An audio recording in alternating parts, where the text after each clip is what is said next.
Okay, in this next section, we're going to look at free body diagrams and combining forces. So we're still in section 1, and this is lesson 2. A free body diagram is one that shows all the forces acting on an object. Let's consider the forces that are acting on a man as he pushes the car. So if we look at this person over here, as he's pushing the car, there are several forces that are acting upon it. First, we have a force that's being applied. Now, the car is going to resist the movement, so we have force applied here. But we also have friction resisting force, and that's due to from the pavement. So we also have a force of friction. And there are two other less obvious forces. We have a force of gravity, which is pulling the car into the ground.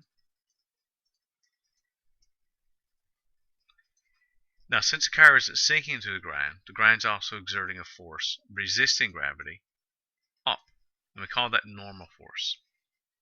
So if we look here, a free body diagram, which is what we have shown, is a simple way of showing all the forces that are acting on an object. So we have the force that's being applied, that's the man pushing the car. In the opposite direction is the force of friction. We also have the force of gravity, which is pulling the car down. And we have the normal force, which is resisting gravity. So in most cases, all forces point outwards from the object, and they're seen to act from the center of the object. So what we have drawn here, that would represent the center of the car. So if we drew the car in here, so it's acting from the car's center mass. Okay, another example. We have a sailboat showing all the forces acting on it as wind blows and pushes it through the water. So we have the force of the wind here. So our F1, what we just noted as the first force, is the wind blowing and pushing the boat forward. Well, what's resisting the movement of the wind here would be the drag or friction between the boat and the water. If you want to think of this force, every year most fishermen would take their boats out of the water and remove any barnacles or debris that's built up on the bottom of the boat because it costs extra fuel because of the drag. Many large oil tankers go through that once or twice a year. There's the force of gravity, which pulls the boat down into the water. So that's our force here. And we have the normal force, or buoyancy force in this case. And if that wasn't there, then the boat would sink. And our free body diagram here would represent each of those forces. So the normal force pulling the boat forward, force of friction or drag slowing the boat down, our force of gravity pulling the boat down, and then our normal force, which is pulling, not pulling, sorry, but pushing the boat up, providing it with buoyancy.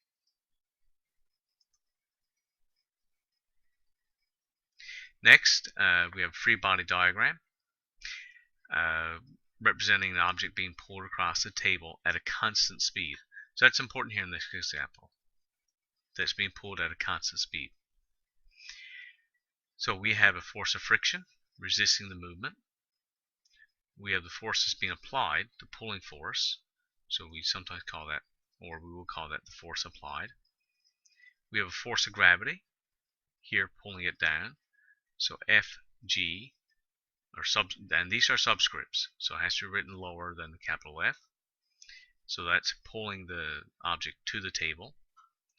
And since the object doesn't go into or through the table, we have a normal force that's pushing up. And what we want here is to get the net force or overall force of an object. So the net force is the sum of all objects acting on it. Linear forces are those acting in a straight line. So we'll consider those forces acting west-east, and we'll also consider the forces acting north-south. Now these linear forces can be added arithmetically. In other words, we'll just use math to add the forces. And we'll consider each of them separately. So we'll consider the east-west forces and then the north-south. So we look from east to west and after north to south. Above, the up-down forces must be equal in this case, since the object does not move vertically. So in our example here, we're just pulling the object across the table. The force of gravity is balanced with a normal force resisting it. Since it's not floating off the table or going into the table, these two forces, the downward and the upward motion, must be equal to each other. Now, since the object is being pulled forward, it's overcoming friction. So the force applied must be just a little bit greater than the force of friction.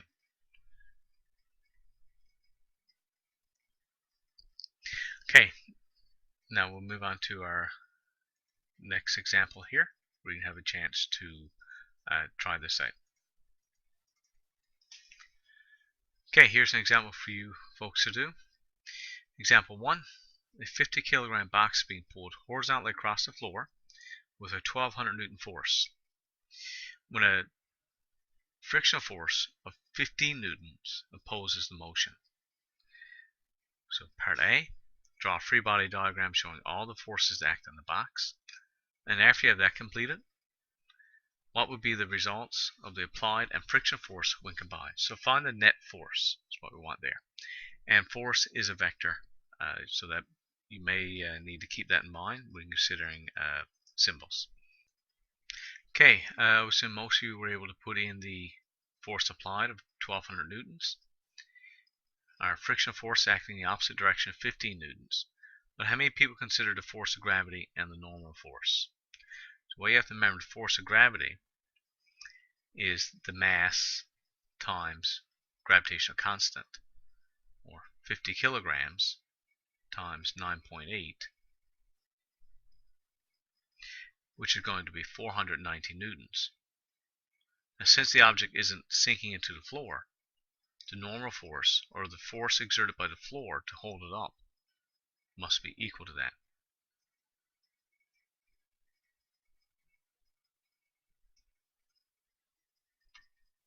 Okay, now part B, what's the net force? And we're only considering the applied and frictional force. So force net, remember this is a vector.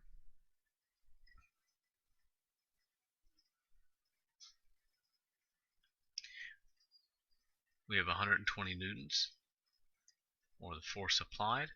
And since they're in opposite directions, we're going to subtract the frictional force.